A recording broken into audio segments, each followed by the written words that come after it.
আমরা কোনো সংঘাত চাই না। আমরা চাই শান্তিপূর্ণ, স্থায়ী ও গ্রহণযোগ্য একটি সমাধান। আপনারা অবগত আছেন, রায়গঞ্জ তারাস ও সলঙ্গার মানুষের প্রত্যক্ষ ভোটে নির্বাচিত মাননীয় জাতীয় সংসদ সদস্য আমাদের অভিভাবক জনাব ভিপি আইনুল হক এর সঙ্গে রায়গঞ্জ টিটিসি ভবনকে কেন্দ্র করে ধানগড়ায় একটি অনাকাঙ্ক্ষিত ঘটনা ঘটেছে। আমরা এই ঘটনার তীব্র নিন্দা ও প্রতিবাদ জানাচ্ছি। প্রিয় সাংবাদিক ভাইয়েরা, আমরা উদ্বেগের সঙ্গে লক্ষ্য করছি, ঘটনার আগে থেকেই ফয়সাল বিশ্বাস উপজেলা সদর তথা ধানগড়াকে নিয়ে বিভিন্ন অশালীন ও কুরুচিপূর্ণ বক্তব্য দিয়ে আসছিল। ঘটনার দিনও তিনি উস্কানিমূলক ও অশালীন কথাবার্তা বলায় সাধারণ মানুষের মধ্যে উত্তেজনার সৃষ্টি হয় এবং পরবর্তীতে অনাকাঙ্ক্ষিত পরিস্থিতির সৃষ্টি হয়, যা কোনোভাবেই কাম্য নয়। শুধু তাই নয়, ঘটনার পর মাননীয় সংসদ সদস্যকে নিয়ে ফয়সাল বিশ্বাসের সামাজিক যোগাযোগ মাধ্যমে প্রচারিত বক্তব্য ও ফেসবুক লাইভে ঘটনাটিকে ভিন্নভাবে উপস্থাপন এবং উত্তেজনা সৃষ্টি করার চেষ্টা করেছে।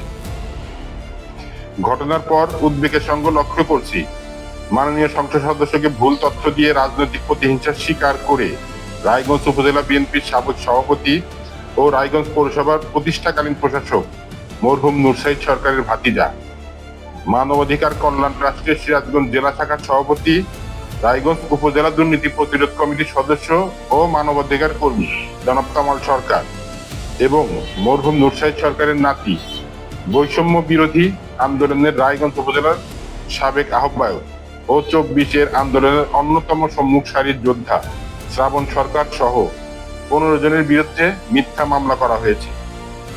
আমরা স্পষ্টভাবে বলতে চাই, প্রকৃত ঘটনা তদন্তের মাধ্যমে সত্য উদ্ঘাটিত হোক এবং নিরপরাধ কেউ যেন হয়রানির শিকার না হন। সম্মানিত সাংবাদিক ভাইয়েরা, এখানে আরো একটি বিষয় স্পষ্ট করা প্রয়োজন।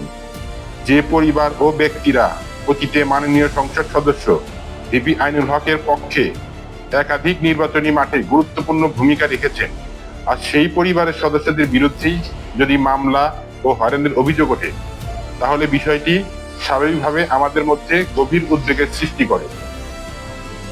তাই আমরা মাননীয় জাতীয় সংসদ সদস্য ভিপি আইনুল হকের কাছে বিনীত অনুরোধ জানাচ্ছি, ঘটনার প্রকৃত সত্য যাচাই করে নিরপরাধ ব্যক্তিদের বিরুদ্ধে করা মামলা প্রত্যাহার বা আইনগতভাবে নিষ্পত্তির উদ্যোগ নিন।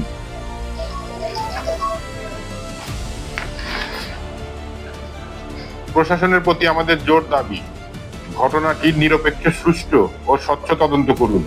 প্রকৃত দোষীদের চিহ্নিত করে আইন অনুযায়ী ব্যবস্থা নিতে হবে। একই সঙ্গে কোন নিরপরাধ ব্যক্তি যেন রাজনৈতিক প্রতিহিংসা, হয়রানি বা হয়রানিমূলক মামলার শিকার না হয় তা নিশ্চিত করতে হবে।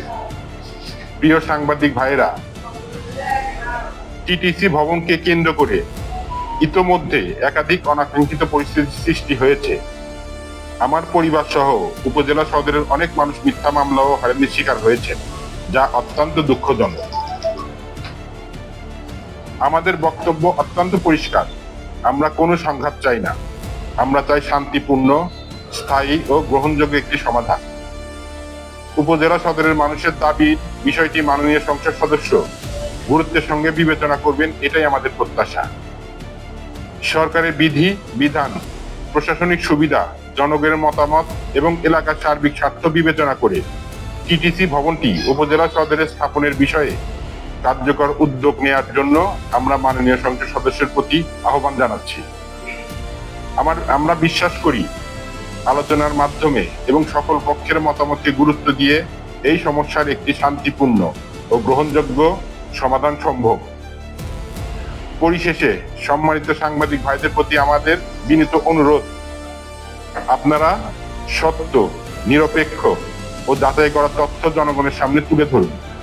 কোনো পক্ষের বক্তব্য যাচাই না করে, প্রচার না করে ঘটনার প্রকৃত সত্য উদ্ঘাটনে আপনারা গুরুত্বপূর্ণ ভূমিকা রাখবেন, এটাই আমাদের প্রত্যাশা। আর বিশেষ করে আমাদের ছেলেমেয়েদের যাদেরকে মিথ্যা মামলা দেওয়া হয়েছে, অবিলম্বে সেই মিথ্যা মামলা প্রত্যাহার করার জন্য জোর দাবি জানাচ্ছি।